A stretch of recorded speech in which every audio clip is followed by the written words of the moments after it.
Hey guys, welcome to Inside Uni's live panel event for international graduate applicants. We have an absolutely amazing panel of Gates and Rhodes Scholars lined up today. Really interesting experiences who are kind of happy to answer your questions about their experiences applying both to Oxford and Cambridge, but also for the scholarships as well. And the focus of this call is mainly kind of on the student aspect, the experiences of it.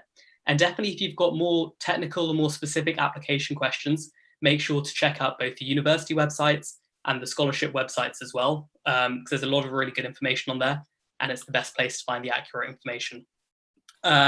Today, so we've got the YouTube live chat set up, and Tommy's going to be there. He's part of Inside Uni, talking to you and answering your questions, and he'll feed them on to us. And in the meantime, if you just want to let us know where you're tuning in from, which degrees or unis you're interested in applying to, please just give us a shout. And then before we get started, I'll just explain a little bit about what Inside Uni is. So Inside Uni is a student-led nonprofit designed to make the process of applying to university more fair, more transparent. And what we do is we crowdsource a lot of advice from students in both Oxford and Cambridge and try and get it out to as many people as possible, completely free. If you want to see the full stuff of what we do, look at insideuni.org. And mainly it's focused at undergraduates, but today is quite a special event for us, looking at graduate students. That's great. And yeah, any questions, feel free to direct them to us. We'll start off meeting all the panelists. And Aisha, do you want to start us off? Yes. Hi, everyone. My name is Aisha, and I'm currently doing a PhD in medical science at the University of Cambridge. And I'm from Nigeria. I did my undergrad in Karolinska Institute in Sweden, and it's an absolute pleasure to be here today.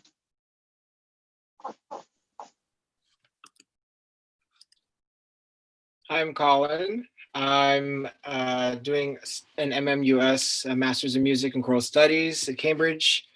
Before this, I was at Columbia University. Before that, I was at the City College of New York.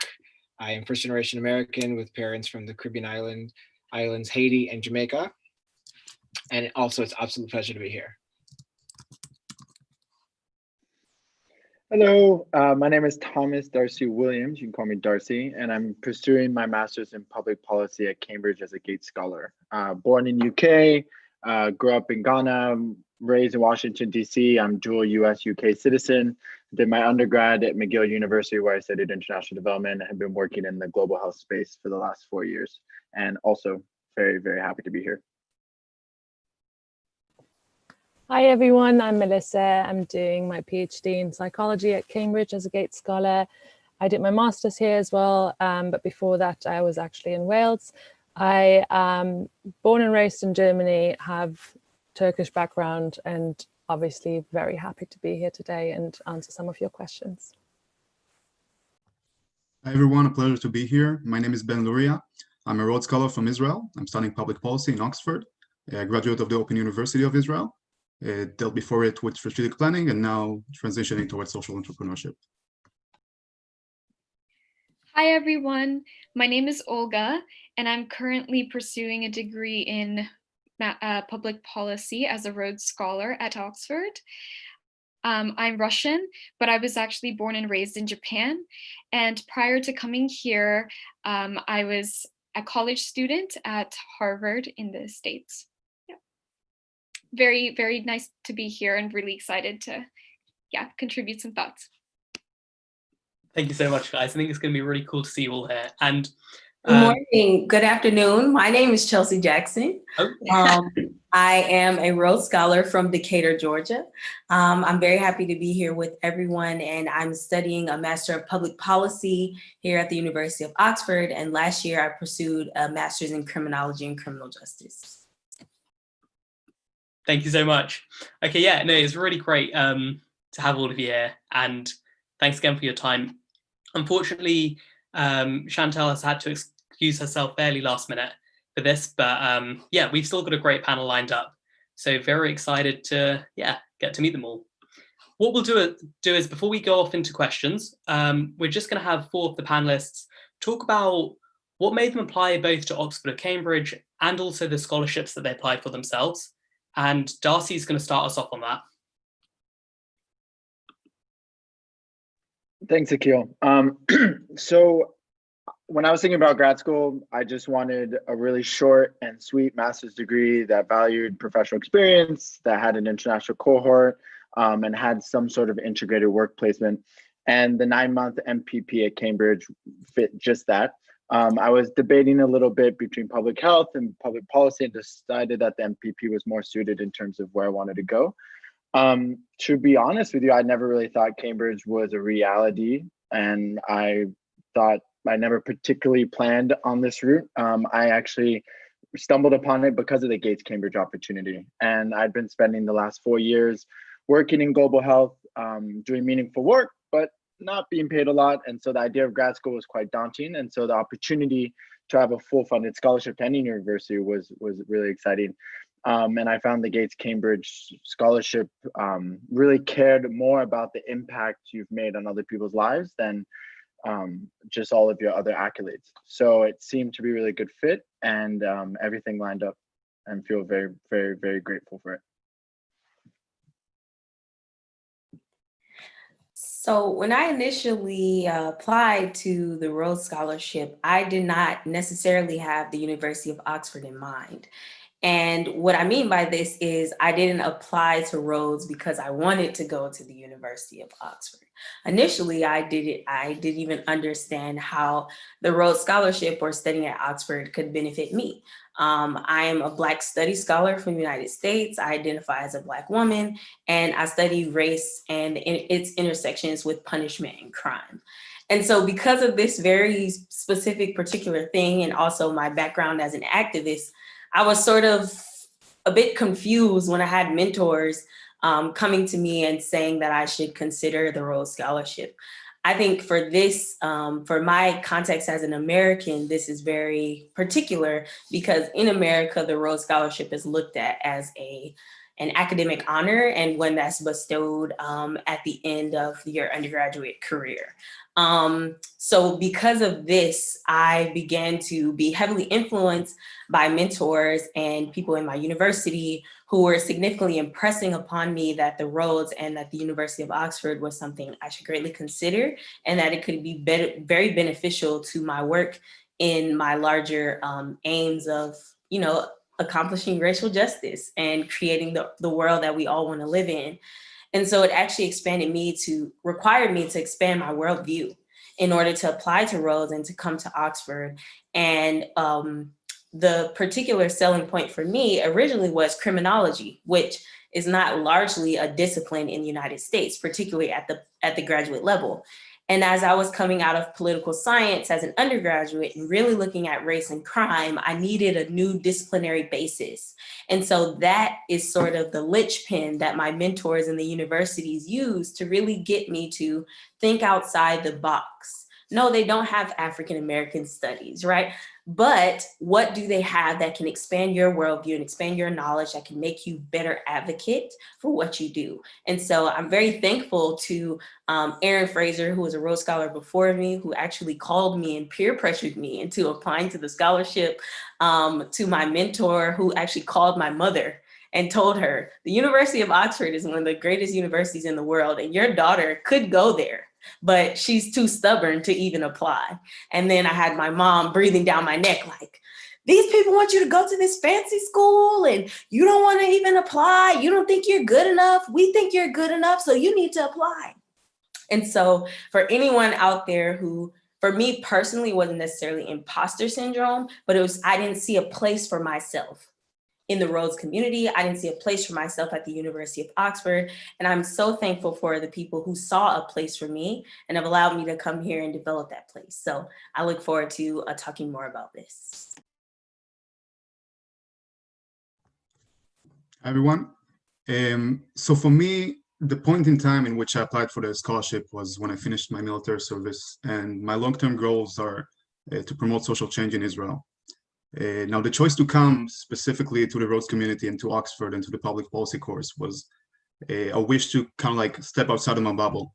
Because when you're working in the same environment, you sometimes need to take a step back and gain more reflections and more perspectives. And this is something that both the cohort in the Rhodes community and in the public policy cohort in Oxford again, with people from 50 states, 50 countries, diverse backgrounds. So it was both about getting the tools, but also just interacting with people from so many places and to learn more about things that will be relevant to me back home.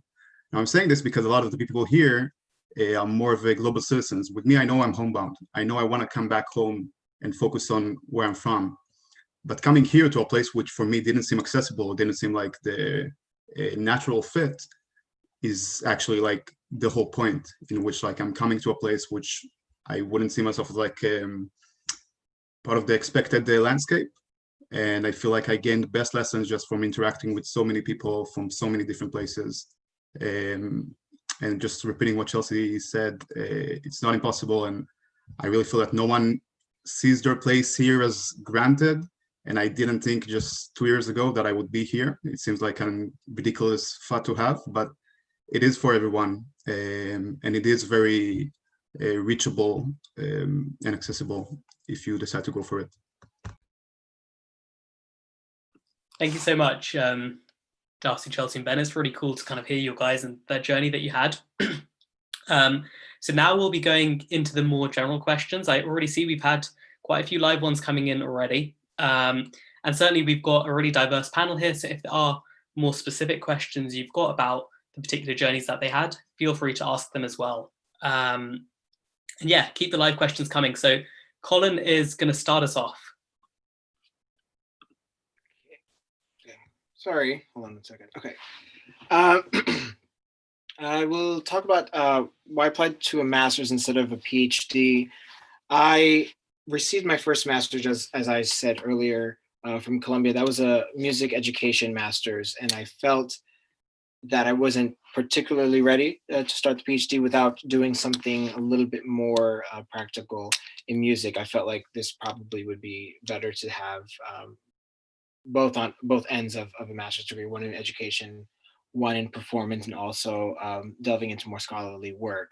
I felt that if I got a second master's degree, I would be a little bit more prepared for doctoral work as a musician. Now, I can't speak for other doctor degrees, but I know for me, it's best to be very strong on both ends within my field. So that's why I chose to try this one out. I would just like to add something to what Collin was saying. I think, especially if you are considering to maybe apply to a degree that is working with a lab, or where you are part of a group, I found it very easy for me, or a good idea to try out and quote unquote test the waters with my supervisor and his lab first at the Department of Psychology before I committed to the idea of working with them for 3 years. So I think it can be a nice way to do a fast track master's and figure out whether Cambridge or Oxford is for you, whether the faculty at that university is for you, and whether your supervisor and the specific lab you will be working with suits your interests and needs. So I would say that if you aren't quite sure whether you can commit to a project for 3 years or working with a particular scholar on that project for 3 years, it might be worth considering a master's.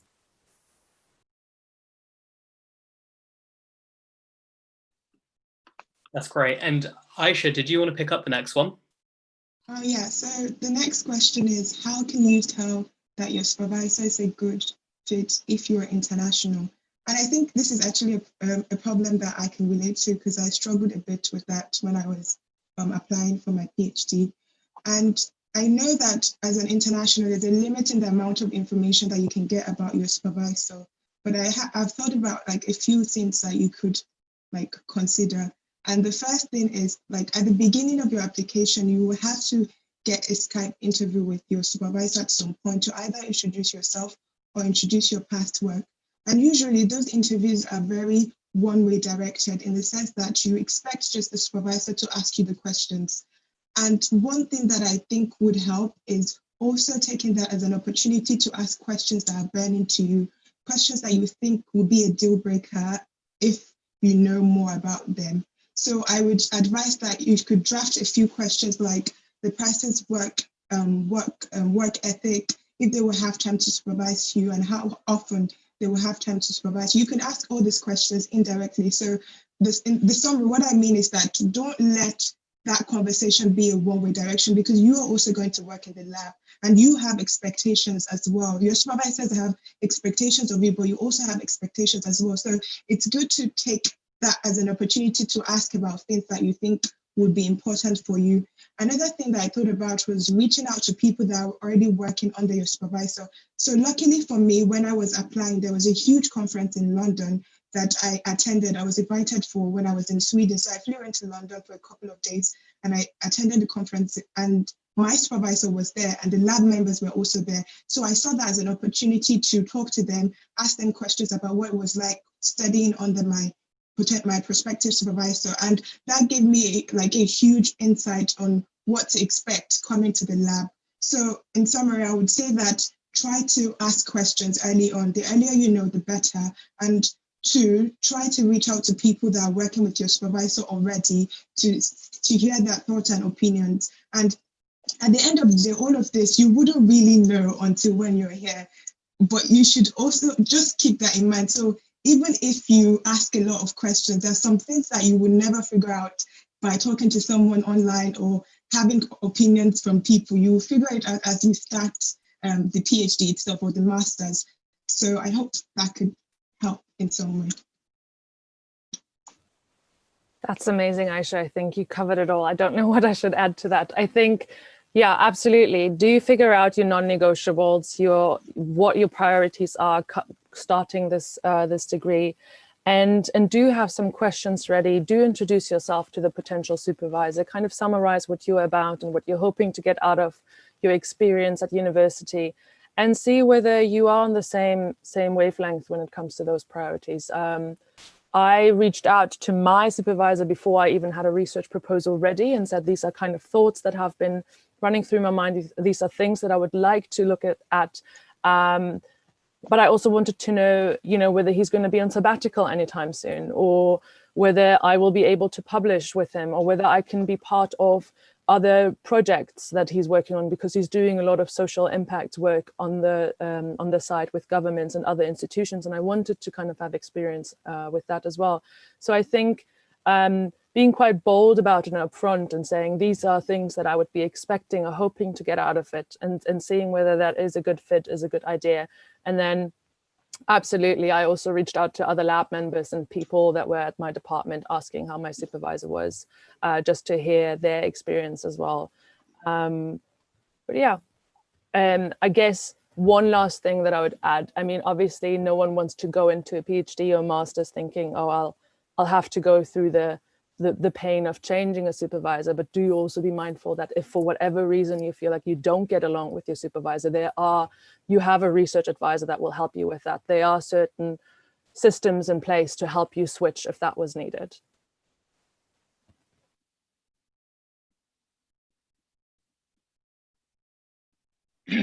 Great. Mel and Aisha, you guys gave phenomenal responses.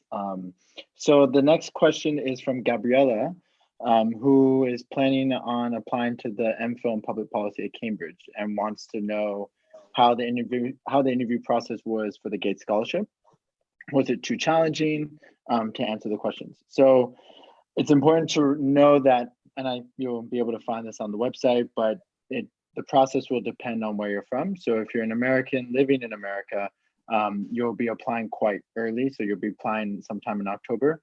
If you are from another country or you're an American living outside of the US, you'll be applying to the usual course deadline, which is around December.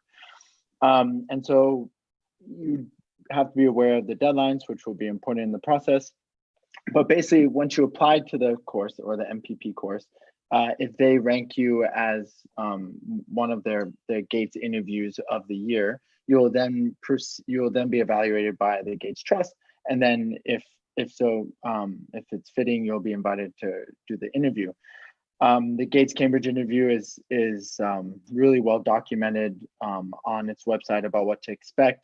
To be honest, it was maybe the most lovely interview I've ever had to participate in. The panelists, the judges, I should say, really know your profile. They're really interested in what you're doing. And to be honest, if you're there, you're probably there because you're really passionate about the work you've been doing for the last couple of years. So you'll be able to speak of your passion quite well. You'll really have to convey how your experiences line up with the values of the Gates Cambridge Scholarship, and how it's more, you've been doing all this work for more than just for yourself, but for really dedicating it to improving the lives of other people. But yeah, the interview process is really lovely. It's quite short, and that can be intimidating sometimes. And so basically that process, the interview, if you're an American living in the States, will happen sometime in January, and then later on for other people. So yeah, don't be scared of the questions they're gonna ask you. They're really lovely and approachable. So building up on what Darcy has just talked about, another really big component of the application process, and an important one, is writing your statement of purpose or research proposal if you're applying for a PhD program. And we specifically received a question on asking for any advice on how to write a research proposal or a statement of purpose if you don't have experience in that topic, or basically if you're making a shift in your academic trajectory. And so I wanted to share my perspective as someone who actually just finished a degree in university in bioengineering and shifted into public policy.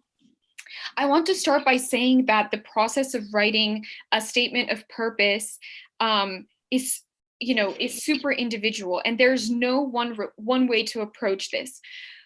But I do think that there are I broke it down into sort of 3 core components of what I think a convincing personal statement contains, and that is the what, the why, and the why you. And so specifically, I think the what is a little bit more intuitive. So for example, for me, as someone who was going into public policy, my what was, well, I want to, be part of the Oxford's public policy program to get an understanding of what public policy is, to find a space somewhere there. But the hard part, I think, especially when you're transitioning, is answering the questions why and why you, because in forming the sort of answers to these questions, you're acknowledging your very limited experience in this area. But I think that with a little bit of research and a little bit of thinking, you can actually turn this into a huge advantage. So the way that you would do that, in my opinion, is by making a very clear connection between what it was that you were doing before and what it is that you want to do next. So for example, as I said, this will be different for everyone. I just want to point that out. But in my case, I came from an engineering field. I was super excited about everything that was going on, the innovation that you see and everything. But what I realized throughout my experience was that oftentimes there's a disconnect between, having between the innovation that is taking place, whether it's in academia or the private sector, and what actually gets implemented for use to benefit to benefit people. And so in my mind, sort of the journey that I embarked on was a journey to start exploring the intersection of these two fields and filling that gap. So that became my why. And then answering the question of why you, as soon as you make that clear connection between your previous sort of field of focus and the new place that you're going into, then it becomes so much easier to sort of ask yourself, why would you be a good fit for this? Because you can link it back to your previous experiences, right? So there are a lot of, as a newcomer into a field, you can bring a lot of valuable perspectives from the field that you came from. And another good thing to note is that a lot of the skills, for example, within the bioengineering field and even the public policy field, are transferable, whether that is effective communication, leadership, analysis, or synthesis. So there is a place for you, but you just have to think about how to frame it. Summary, if you're thinking about pivoting into a new field, try to find that linking point, try to find that connection, because from my perspective, it will help you answer the why, and it will help you reflect back on your previous experiences that you can bring to this new field and add value with. Hopefully that helps.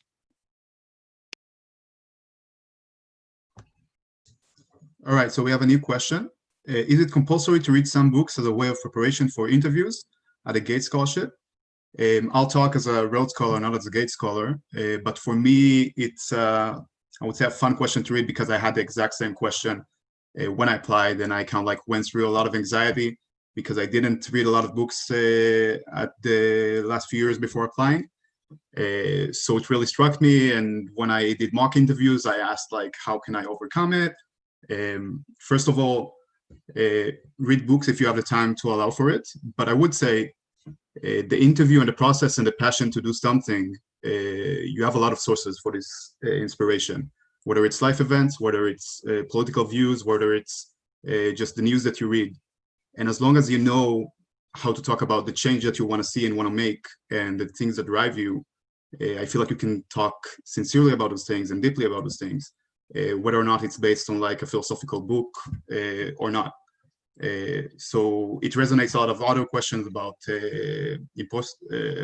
about, I don't remember the term, but about feeling you're not in the right place, or that maybe you're not wise enough. And the answer is you are wise enough, you are in the right place, and don't be afraid to be clear about those things. Don't pretend that you read a book if you haven't. Just be clear about why you care about those things and be yourself.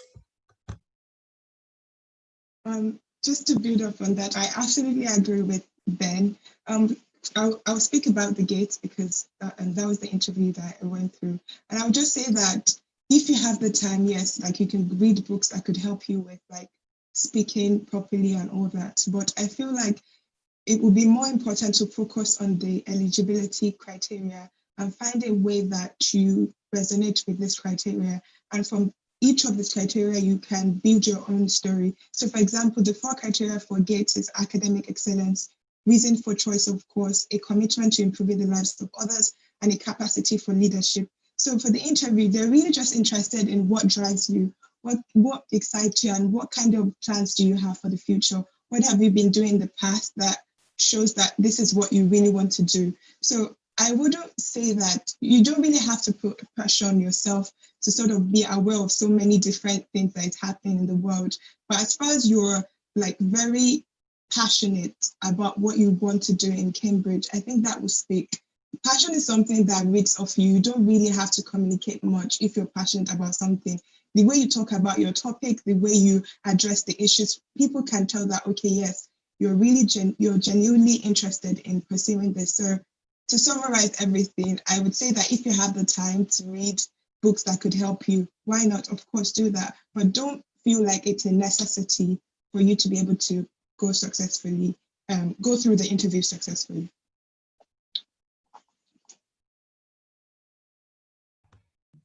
All right, so another question is, I previously applied to Gates, but I wasn't selected. What can I do different?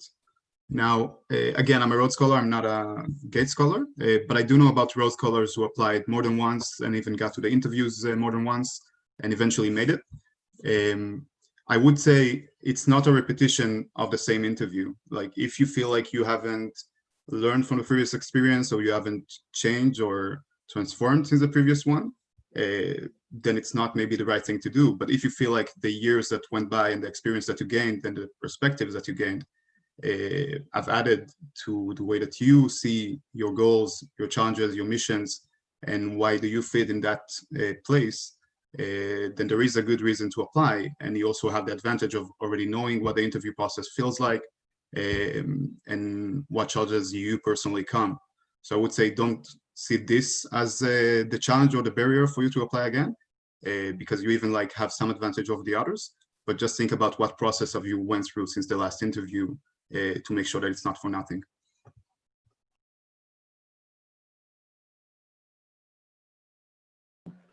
So our next question is, what do you think of the Rhodes Must Fall debate?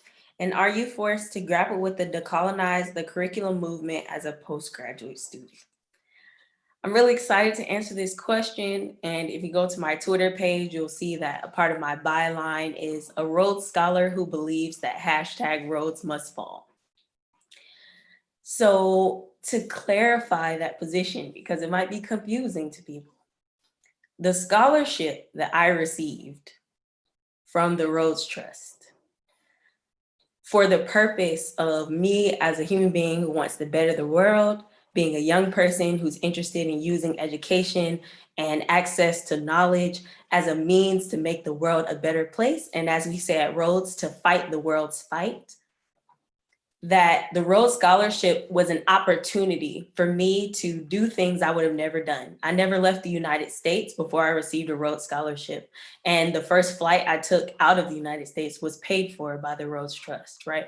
I would have never studied criminology. I would have never identified as an abolitionist. I would never have the friends that I have, or the organizing, or the access to the books that I've read by Jean-Jacques Rousseau and first editions that are sitting in the libraries at Oxford. These things are incredible experiences that me as a little Black girl from Decatur, Georgia, I would have never had if it wasn't for the Rhodes Scholarship.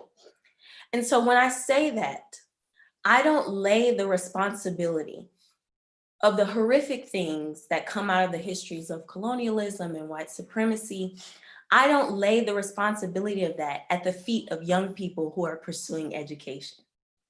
The responsibility of those things lies with the systems and the individuals and the institutions that benefited from those systems, right? So that's the first part. But the second part is to say, what does it mean when I am dealing with Rhodes Must Fall, or as someone pointed out, decolonizing the curriculum? And this is something that, particularly for me as an activist and as a student of racial justice and of racial scholarship, has been a central part of my experience in both the Rhodes Trust and at my time at Oxford. That is not the case for everyone, right? And in my first year, that was less so the case. Explicitly. What I will say, just to kind of wrap this up, is that we must understand history and recognize it and see how it informs the present. And so for me to understand that Cecil Rhodes's will determined that 32 Americans get the Rhodes Scholarship, and that that's not proportionate to the people from Zimbabwe, for example, formerly Rhodesia, who get the Rhodes Scholarship. So for me to recognize that structure was created, right? But that the actual money that paid for my degrees is not the money that was taken from Rhodesia, right? So that's why I can have that separation. But the last thing I feel personally, as far as Rhodes, is that the title, not the scholarship, those are two different things. The title, though, of a Rhodes Scholar comes with a social justice requirement. And that's my opinion. That's my opinion. But that opinion of mine allows me to wrestle with identifying as an abolitionist who believes Black Lives Matter, right? And also having Rhodes Scholar in my byline, because I believe it's a mantle, it's a responsibility, right? And it's ongoing. It's not just a gold star that's on my resume, right? And everyone knows I'm a Rhodes Scholar, so everything's great. There are responsibilities that come with it. And that's how I grapple with it.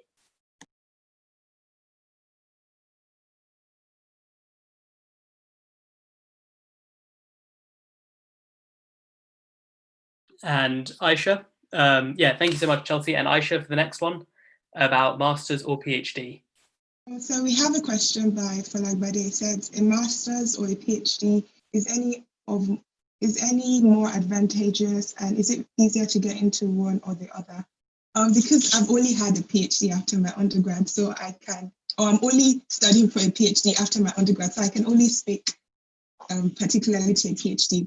But I feel like generally it all ties down to what your future plans are career-wise, because a PhD is great, but not all job opportunities require a PhD. It's a long thing to dedicate to yourself, especially if you think about it and if you think about what you want to do next and you don't really need a PhD for it.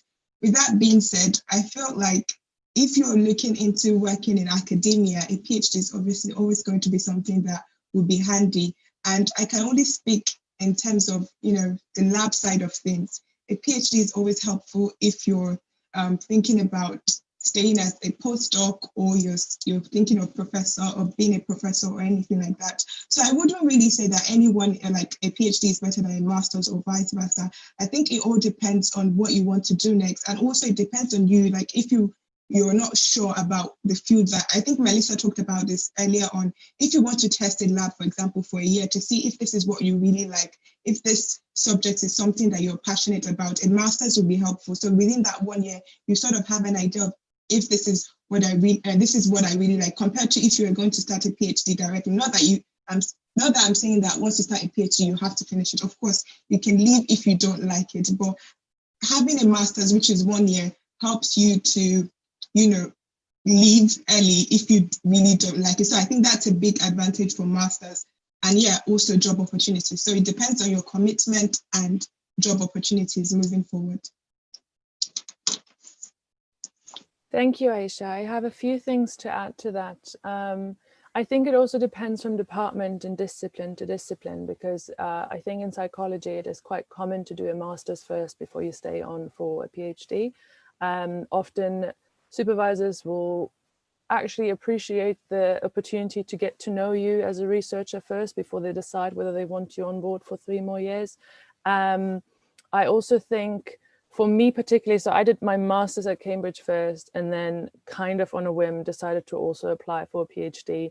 I personally never really saw myself in academia afterwards, so it was a bit of a difficult decision to make, especially when you are surrounded by people who are running after publications and who have certain postdocs in mind already and are very much going down that focused route of academia. But I realized that for the kind of work that I wanted to do, which is more social impact related, kind of informing public policy through psychology, I did actually need a PhD for the roles that really excited me. So I think it is a great way to kind of test the waters, both for the supervisor and for you, as I said earlier. But it's also, it can be a good opportunity to figure out whether, like, what you want to do with your work and kind of what you want to do after your degree, and whether for the work that you're trying to accomplish, a master's is enough, or whether you would need a PhD for that.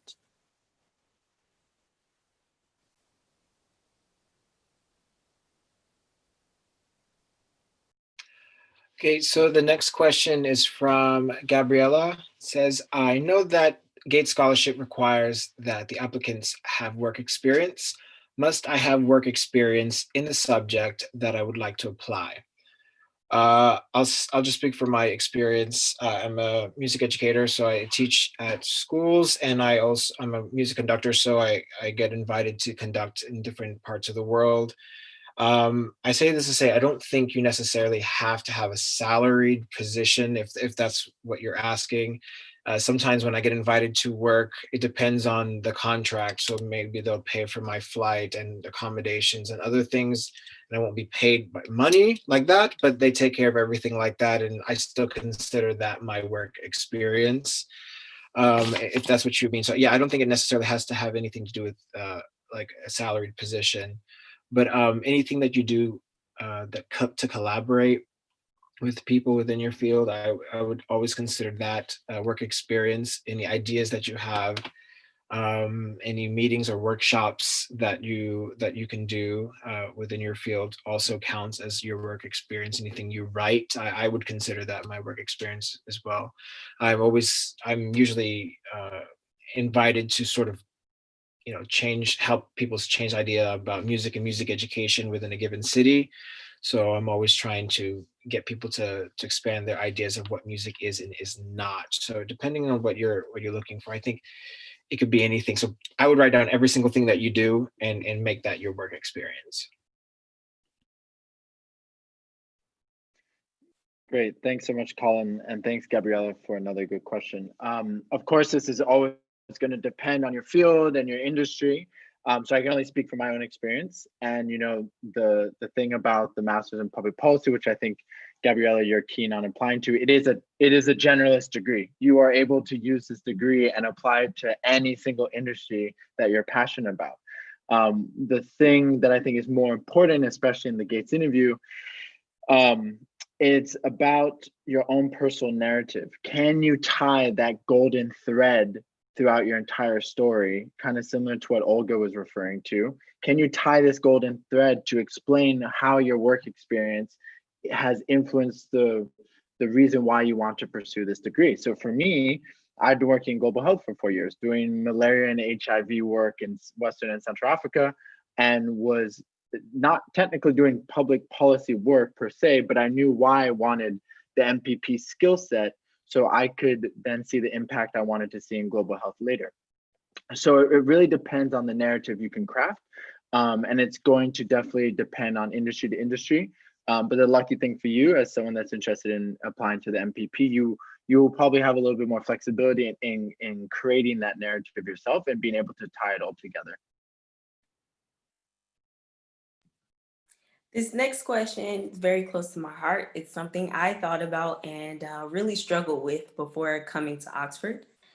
How many people from lower socioeconomic backgrounds or less known universities win? Is it mostly middle class and above from well-known top 200 universities? So in order to answer this question, first, I think it's important that we look at structural opportunities and access, right? And so people who may come from families where their people in their family are college educated, people in their family might have a Rhodes or be educated at Oxford or Cambridge. There's a certain level of familiarity that people in that, life experience have. Similarly with class, similarly with university. So for example, Harvard University has scores and scores and scores and scores of these scholars. Is it because people who go to Harvard are Rhodes Scholars and people who don't go to Harvard are not Rhodes Scholars? No, it's because over 100 years, Harvard has developed a structural, they know how to pick individuals who will really excite, right? Interviewing committees, and they know how to do mock interviews, and they have resources, and they can identify things, right? So when we look at structural things, I think it starts to demystify some of this. So it's not that anyone's better than you or smarter than you or more capable than you, but sometimes we have to recognize that structurally things are set up that make it easier or more accessible for certain folks. That doesn't mean you don't belong or that it's not for you. So from my experience, I have found that many of the people I've interacted with in my time at Oxford and in my scholarship were from a different socioeconomic background than me. They had parents who were both college educated. Maybe their parents were both doctors or lawyers, or, my grandfather was a Rhodes Scholar, or I went to this school, and that was not my experience. My grandmother picked cotton in Mississippi until she was 17 years old. Her first salary job, she made $1.50 an hour, right? So that's my background. That's where I'm coming from. And I think recognizing that the differences in experience, if you recognize it when you come in, you can learn from it. But if you're shocked by it, it may ostracize you. What does this mean? There are going to be people who have funds to go on holiday to Wales for the weekend. You might not have that. It doesn't mean you're not an Oxford student. It doesn't mean you don't belong. It doesn't mean you don't have a social life. It means their life experience is a little different from mine. There are people on my same course who live in much nicer apartments than I have, who don't have to split their rent with friends or other things. But I think the beauty of this is the diversity is coming. So when you come, there are going to be more people with your background. There are going to be more people from a working class background than there were maybe 20 years ago or 25 years ago. So that means you and your working class friends, you can get together and say, hey, how about we all split this house in Scotland? And why don't we take the train instead of flying? We can create new ways to have many of these social experiences that have previously been exclusive. And just the last thing I want to say about the university is, I was the first Black woman from my university to be selected for a Rhodes Scholarship. My good friend Tamara Jean was the first person from her university ever, Hunter College in New York, to be selected. And so this is also showing that we are changing the narrative. I was selected over the guy who went to Princeton, over the person who went to Harvard, over the person whose both their parents had PhDs. I was selected, right? And it goes back to what Aisha was saying earlier about passion and about really caring about something and knowing who you are. And so I invite people who are from different backgrounds, don't be ashamed. Don't try to fit in the mold. Don't feel like you have to pretend you're from a background you're not. Be proud of where you come from and understand that where you come from, there are other people that if you start sharing and talking about your grandmother, you'll find out someone from Kashmir's grandmother also picked crops and that she and I could connect in that way. So feel empowered by your background. Don't feel ostracized by it. Thank you so much for this, Chelsea. And I just want to say that this energy is precisely what we need, because the feeling of like, this is not for me, this is not accessible, this is for other people that have their lives trajectory aiming towards Oxford, it is existing. You feel it, but the right approach is not saying this is for them. It's making it for us. It's making it for the people who didn't necessarily have this experiences or opportunities lined up for them. And I feel like we need to acknowledge the fact that Oxford is classicist, is somewhat alienating when you actually get here, like seeing the cultures of like having balls that cost more than £100 sometimes, the fact that you're expected to wear this like formal attire, which like my first time that I wore a suit was here in like the picture day of the Rhodes Scholarship. I didn't grow up in this experience. My mom, which is the smartest person I know, she didn't finish high school. She was a high school dropout. She raised us 4 siblings. And her being proud of me coming here is not because I made it to a higher class. It's because I'm bringing myself here. I'm bringing the people who didn't necessarily grow up with this thing. And I would say, and also I would come back to this later, it's a mental barrier. It's not a practical barrier, because it's a slow process, but there is a realization that it needs to become more diverse, that it needs to allow accessibility to more people. And that's why the work of Inside Uni is so important and so magnificent. And once this realization is there, the little spark, apply. They're looking for people like you. They need people like you to shake the system.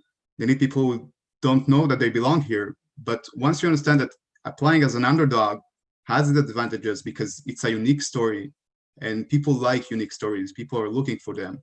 That's what makes it so accessible. So again, sometimes I don't feel like it's my natural habitat, but don't be apologetic about it. Don't think that it's not for you, it is for you.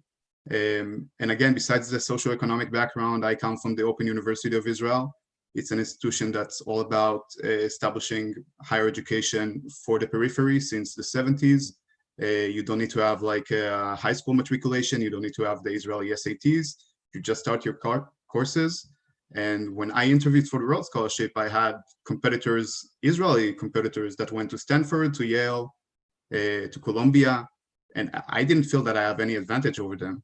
And if it was up to me, I would say like pick only Israeli universities, but it's not up to me. But don't think that because people went to specific institutions that they have something over you. It's all about the diversity, and we need to claim these spaces. So again, just like don't let this mental barrier become real, because it's not real, it's only in your mind. I'm sorry, I know I'm not supposed to talk again, but there's something really important I have to say. Do not be ashamed to ask for help. Do not be ashamed to ask for help. The beautiful thing about going into a space full of people who may have more than you is that there are plenty of resources to be redistributed. So there's been multiple times I have called the Rhodes Trust and said, Mary, I don't have enough money for my rent. Where I called my college and said, I can't afford a new bicycle. I got into a bicycle accident. Can you help me? And a lot of times from being from lower socioeconomic backgrounds, we're trained that we're just supposed to work for it or suffer in silence or figure it out or go without it. And that's why I had to say it again. This is so important. These monies and pots of monies and all these things, please ask for it. Please use it. Because if you spent your time in Oxford and Cambridge struggling and scraping for pennies while people are drinking champagne, it's not because there's a lack, it's because you didn't ask.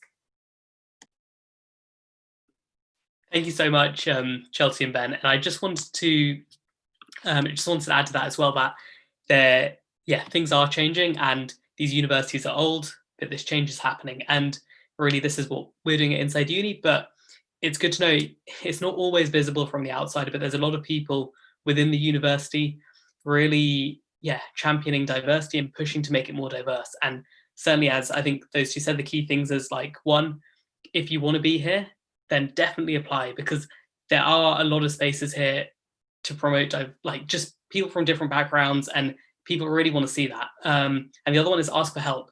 There's an awful lot of help available in both universities, and it is there to be taken. So yeah, ask. Olga, over to you. It's really hard to follow everything that Chelsea and Ben just said, but I'm going to try. Okay, so the question that we have here is about sort of choosing universities, and a specific question about whether in choosing which institution to attend, you considered sort of the differences between, say, attending a US or a UK institution. Again, this question is super personal, and there are a lot of factors to consider, but I hope to just share a little bit of my perspective and maybe boil it down to a couple of things to think about. So first of all, I wanted to differentiate between sort of two points of your life. If you're watching this and you're just starting going to university versus if you're watching this and are looking to apply to graduate programs. So in my case, when I was looking to apply to universities, I actually, I was living in Japan for 18 years. And the one thing that I knew was I'm not going to university in Japan. After that, I was exploring different options, including Russia, going back to where my family is from, to the UK, to the US. And eventually I did settle on sort of this debate between the UK and US. And what drew me to US universities at that time was the fact that, in high school and throughout middle school, high school, secondary education, I was super interested in basically any subject that I picked up. I was so indecisive about what it is that I wanted to pursue. And I felt that I needed a little bit more time to explore what is out there and then figure out which path I'm going to take. Now, 6 years on, and I still have to admit that I do not know where I'm going, and it's a constant journey. And I think you might find yourself in the same situation. But I'm very glad that in entering the US education system, I think the one thing that it was able to offer me was this flexibility to see what is out there and to choose. In terms of graduate programs, my journey was, again, a little bit different in that what I knew after the 4 years in the States was, okay, I want to start my career or I want to continue my academic journey outside of the US. So that included options of going back to Japan. That included options of exploring new places, and the UK was one of those. And I ended up applying for the Rhodes Scholarship, and that sort of then determined, that I would be attending Oxford University. But I think what I want to say here is that I would go back to a point that Chelsea made before, which was think about what each space that you're potentially looking at could offer you, right? Think about what it is that you want to gain out of the next steps in your journey, because it's incremental. You learn, you grow, you are a mess most of the time, to be honest, and you gradually piece things together. And but in that journey, constantly ask yourself the question, what would this place offer to you? And for me, Oxford had a pocket of offering this completely new shift from bioengineering to more of a public policy perspective, which retrospectively, makes sense as part of the journey that I want to take in the future.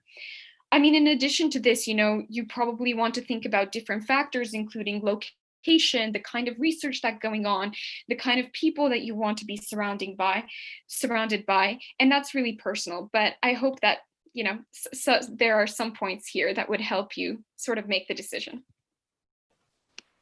Thank you, Olga. I have a few more things to add to that. I think you raised some great points. I think for me personally, a few things went into that. Obviously, there's the intellectual part to it, that I wanted to work with this specific supervisor who is at the forefront of our discipline within this particular thing that I am interested in.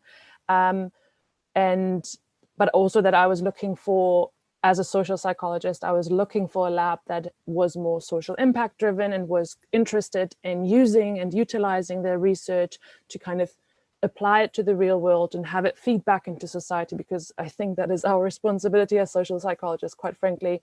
So that was kind of the priority, in the sense that what I was looking for intellectually. But then obviously there, as you mentioned, Olga, different factors such as location. I am from Germany. The idea of being away from my dog and my family for that long in the States would have been heartbreak. But also the affordability of it all. Like I would never be doing a PhD if it wasn't fully funded. And I knew that going into it. I knew that an acceptance wouldn't mean a thing if it didn't come with funding. So understanding that location matters, and that there are certain funding opportunities at some universities, whereas they aren't at others. And me having done a master's here as well with the same supervisor, I think made me realize that I have better chances getting into a system that I was already in and getting a good reference from him, rather than trying to go elsewhere. So I think there are different concepts and different factors that should inform your decision. But obviously be aware that they are sometimes conflicting in many ways, and just try to work out where you can see yourself not only working, but also like thriving and living. Thanks again, guys. And so for the people watching, we have about 8 minutes left of questions. So if you have got burning questions, now's the time to ask them. And for the panelists, if we can keep answers to about 1 to 2 minutes where possible, just so we can get through as many as possible. We did have a question talking about GRE scores and how they affect the Gates application. So any question like this, I'd basically say just check the website out, because nobody on here is like on an admissions panel. And really with these things, they tend to be quite open about what they want. And normally the information will be there. You've just got to find it. But when you find it, it's normally fairly good. Darcy, you are then going to be picking up the next question. Yeah, thanks, Akil. And in the similar theme. So this next question is from Laura saying, could you please talk about the pre-interview selection process for the Gates Scholarship? You mentioned the department choosing the top applicants to be considered for further reviewing. Like Akil said, I'm not an official person from the Gates Trust. I am not part of the admissions process at all, but this was actually something I also found a little confusing when I was applying. And just the main thing just to know is when you apply to the Gates Scholarship, you're applying to the program first and foremost. And then that it's like so on the application portal, you'll put the application in for the Gates for your master's or your PhD program, and then it'll have a section for you to put an essay for the Gates Cambridge Scholarship. And then basically everything that happens after that will follow different criteria kind of for different programs, but basically it's up to the program based on its own certain criteria to decide whether or not you would be considered then for one of their potential Gates Scholars of the Year. And that's how it did it for the MPP. So basically how it worked, we all applied. They're like, okay, you three we think you guys would be considered for the Gates Scholarship. And then your profile will then go on. You don't see this at all, but it happens a little differently for each program. But first and foremost, you apply to the program first, not the scholarship separately.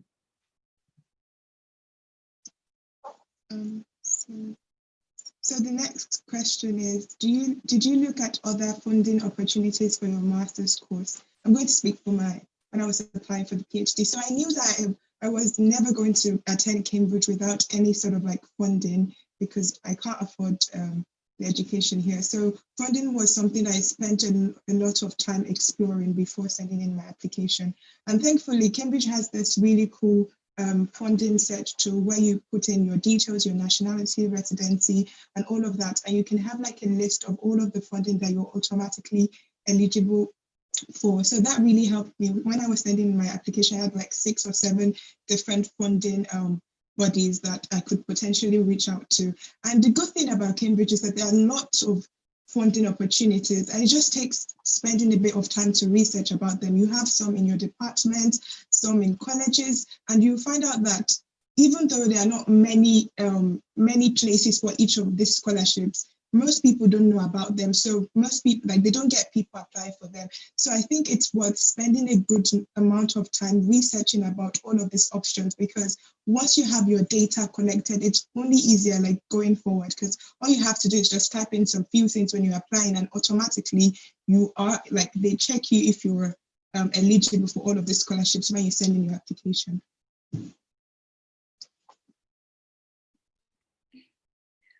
Awesome. Okay, so the next question that we had was, when should you start preparing for your application? So again, there's no one answer for this. Everyone sort of has their own journey in terms of how they go through the application process, and it depends on so many different factors. However, I think I want to sort of redirect to maybe the main purpose, or like of the application, and to help you sort of ask a follow-up question so that you can answer this question for yourself. So in general, when I think about, how much time should I devote to activity X? The question that I like to ask myself is, well, what actually needs to get done in order to complete this activity, right? And so if you think about the application process, then it might seem like, the application process is kind of a series of tasks, right? You're filling in your resume, you're writing you're writing a statement of purpose. You might have to submit writing samples. You might have to sit the GRE. You have to ask for letters of recommendation. So it seems like these series of tasks, but actually, in my mind, what your overarching task within an application, as Darcy sort of mentioned earlier, is that you're supposed to be creating, or you should, throughout this process, create a cohesive story, right?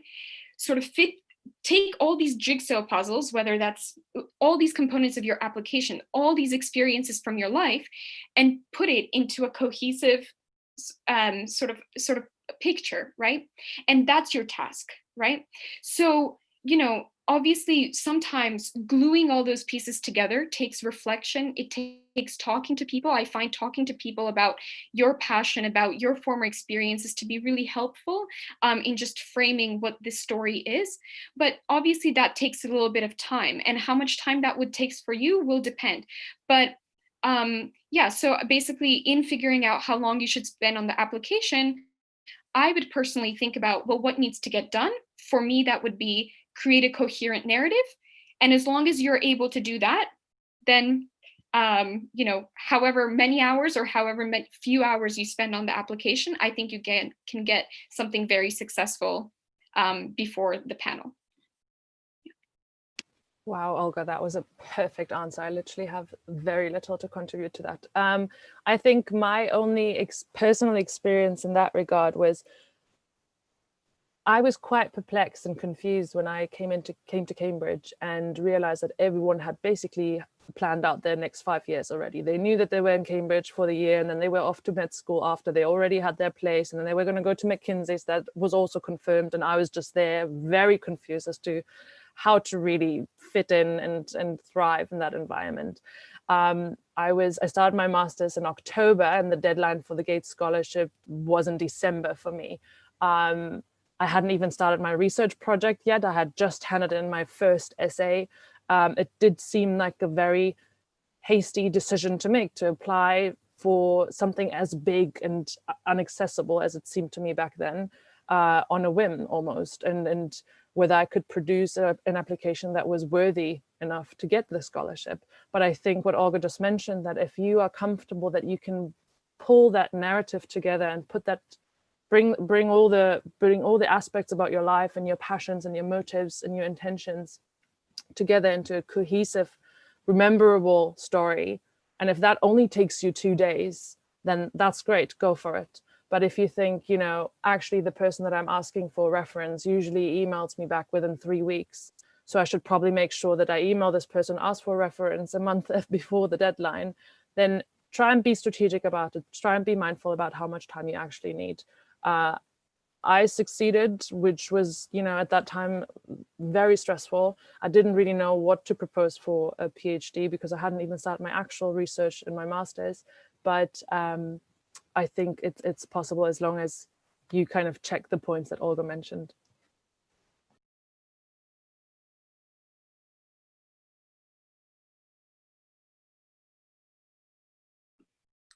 And on to Collin here.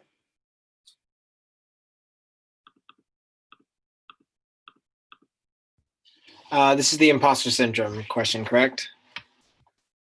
Yep. If you just read out the question as well. Yeah, sorry. Okay, yes. So the question is, did I have to deal with imposter syndrome? Absolutely. I think everybody does. And I think mine didn't start until after I got accepted. I was like, woohoo. I was like, oh, wait, damn. Oops, sorry. Darn. Why did they pick me? Did they pick me because I'm Black? And I'm a musician. So at this time, I was like, well, there's no other musicians. So maybe they only picked me because they needed to fill the musicians. Nothing made sense. So yes, I did. And it was tough because at least in music, I'm dealing with a lot of people who have a certain idea of what music is. So like, at least in Cambridge, there's a certain standard of music. And so it felt like I didn't belong because I didn't grow up with that type of music or the understanding of the Anglican choral world. So it felt like I didn't know what I was doing there. And it felt like I was sort of climbing a very steep mountain.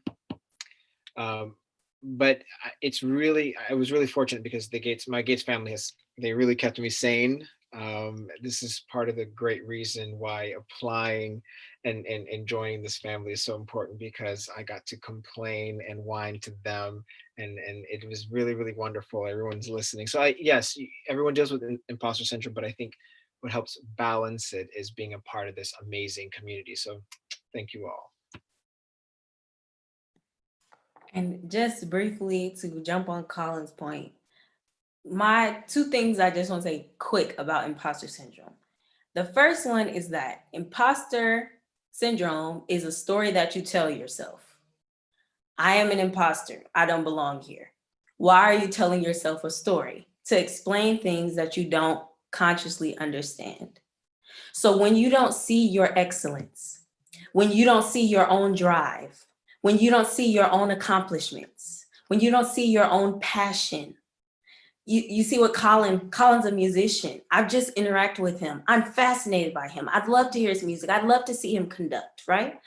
But if Collin didn't see that for himself, then all these other questions is, why did they pick me? So the first one is, confront that story you're telling yourself that you're an imposter, and then look over your life and see that those don't line up. And sometimes if you can't see it, listen to the people around you, because they wouldn't be telling you to apply for something like this if you weren't qualified, right? And that the second thing is, true imposters don't have time to wonder if they belong, because they're faking it. If you went into a job interview and you're not prepared at all, you don't know anything about HR, you come from engineering and you're trying to be an HR director. In that meeting, in that interview, you don't have time to think about, oh my gosh, I don't know anything about HR.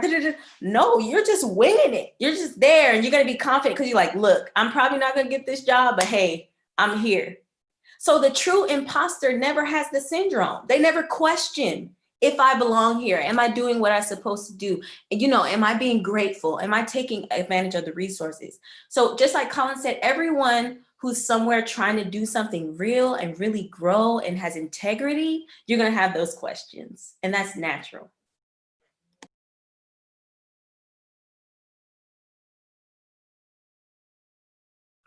And now I'm off mute. No, so that concludes our questions. And thank you so much, guys. A lot of really good questions pre-submitted and ones that we had submitted live. And thank you to all the panelists. I felt like I learned a huge amount, and I'm sure a lot of people watching did too. We did have one live question about, is it possible to connect with the panelists personally outside of this? And if you go via Inside Uni's LinkedIn, we have tagged the panelists. So yeah, you can reach them by that. But certainly I would say, like, everybody here has done some really interesting stuff, some really interesting work. And I would say definitely check that out as well, because it covers so many different things. And it's quite eye-opening, I would say. we are going to do one final section where we're just going to hear from each person, kind of just their one piece of advice about applying, either as an international or to the scholarships. This part will be fairly quick, and we'll start off with Aisha. Yeah, so I have lots of things that I thought about, but I think for me, the most important thing is before applying, try to spend a good proportion of your time researching about what you want to study in these universities. So the reason why I'm saying this is that with Oxford University, it's easy for us all to fall into the trap of, being awestruck about these universities and the glamour, that we almost forget about why we want to study there. Like, what do we want to get out of these universities? So I would say, and also postgraduate studies, like, it's a wonderful journey, whether you're thinking of a master's or a PhD, you're going to have fantastic times. But like any other journey in life, there are going to be tough times as well. If you really love what you're doing, it's this passion that will keep you grounded and help you to persevere even when things are not going well. And also, if you make it to the interview rounds of all of the scholarships, you can imagine that you're going to have tens of people also getting interviewed for the same spot that you want to get. If you're passionate about something, which I've said earlier, it is this passion that will set you aside from the rest. And basically, it will even help you to be confident and also, deliver all the dreams that you have. So what I would say is spend a good number of time researching about your field and making sure that this is something that you love. And two, allowing this passion to lead you to greatness. And I'll say that I know that I recently just spoke about imposter syndrome, but what is also true is that when I started applying and did the process, I knew that nobody else had my story and had my thoughts. And I was actually quite calm during the process because I knew that I was the only one with my ideas. And I did know that I deserved to be there, and I always talked about what I wanted to share. And what I always wanted to share was my experience, my culture, things that I knew that no one else could share besides me. So when you're applying, it's good to remember that because that makes you really unique and special, and all your ideas are really valid. So keep that in mind when you're applying.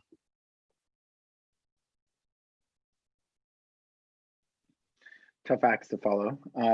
But in terms of strategic advice, one, know your story, that golden thread. I think Aisha and Chelsea and Collin have all alluded to this in the bits and pieces of their advice. Your story and your narrative is what's going to get you here. And then in terms of strategy, for me, when I was trying to choose which master's degree to apply for, I was choosing between either public policy or public health. And I was strategic because I thought I was going to be more competitive for the public policy program because I knew the public health program at Cambridge was very research and technical based. And I realized I probably had the skill set that the MPP cohort was looking for. And so I decided to go for MPP and to shape it around my narrative and my story and to have a clear idea how it fit into everything. So yeah, be strategic, know your story, and tie that golden thread.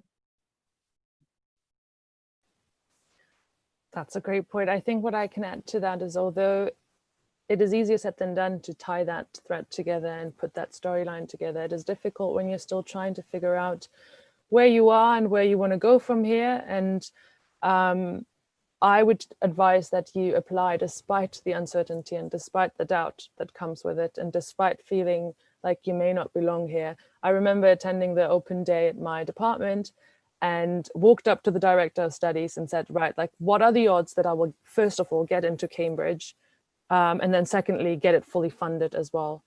And he did kind of shrug and say, it's a bit like winning in the lottery, quite frankly, but you know what, like, you can't win unless you get a ticket. So do get that ticket, do apply. What's the worst that can happen? Give it a shot, and it's okay if you're not 100% certain. It's okay if, like me, you don't know whether you want to go into academia, or if you don't know where you want to head after this. Do apply regardless.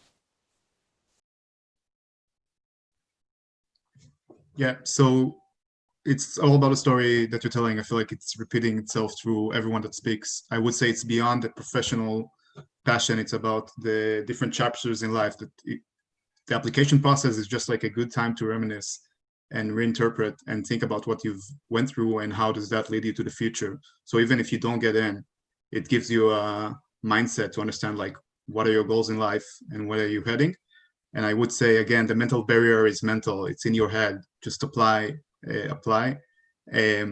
Once you're in here, make this space yours and pass it forward. I feel like another thing that's repeated itself is mentors and their place in like pushing people forward. I didn't have a mentor to push me towards it, but once you're in here, you can be that kind of mentor. And I feel like all of us have friends back home who don't think that they're the right material for Oxford or Cambridge or for these scholarships. And everyone has the potential. So it's on us to make sure that everyone knows it.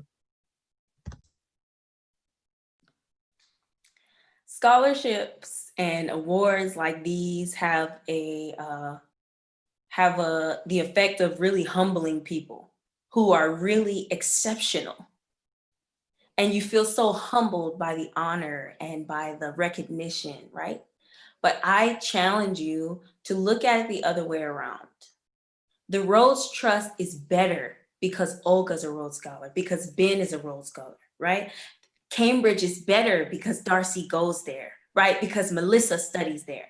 And when you look at life and understand that what you bring is beautiful and exceptional and wonderful, and that if I don't get this opportunity, that's their loss. Because they could have had me, they could have had my background, they could have had my knowledge, they could have had my, thoughts and opinions, and they lost out. Must not have been in my plan. So it's not that you don't belong there, but it's what Melisa said, apply. Give those scholarships the opportunity to have your name in front of theirs, right? Give them the opportunity to flex your accomplishment and say, yes, we had something to do with that. We put some money behind that young person. So you bring the star, the sparkle, the honor to these names, not the names, because without you, they'd be nothing.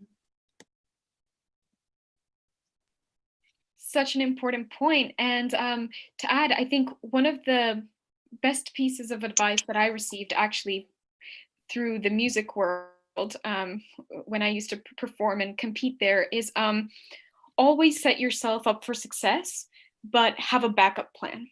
So do everything possible to aim for success. Have that vision, dream about it, like truly dream about it, and speak to people and put in the effort to get a good application, as Darcy and Melisa mentioned, to weave that story together, as Ben said, to sort of reflect on everything and make a coherent piece. Set yourself up for success, but at the same time, know that things don't always work out, and that's perfectly fine, because when you look back, you start joining the dots, and actually sometimes the things that don't work out are the best things that happen to you in your life. And so I think one of the best ways to deal with that is to have a backup plan, is to come into an interview or to an application process saying, you know what, if I don't get this opportunity, I have somewhere to go. And for me personally, I mean, I find that very calming in any process that I go through. So that's something I have been telling myself, and hopefully, that will help. Set yourself up for success, but have a backup plan. Thank you so much, guys, once again. I feel like, Melisa giving an applause. And I mean, definitely if you're just watching and you want to say anything to the panelists, feel free to let them know via the comments, because I think that was a pretty, it's a pretty amazing session. And definitely, so this is all really good stuff, and hopefully you're feeling inspired. Hopefully you've got some of the narratives, the stories to it. It's definitely super important as well when you come to apply, always just check the official websites. It sounds a cliche to say it, but the information they want you to know is there. So that's super important too. In terms of what we're doing at Inside Uni, so as I said at the start, we are mainly undergrad focused, but if there's a lot of graduates who want advice, we can certainly start looking that way as well. So keep an eye open for the future stuff we're doing. We're actually doing a lot more internationals over August, but certainly if you want more graduate stuff, please just send us a message, because we're here for you and we're here to kind of help people who want the help. So you just got to ask. And that's all for us. So again, thank you so much, guys, and catch you soon. Bye.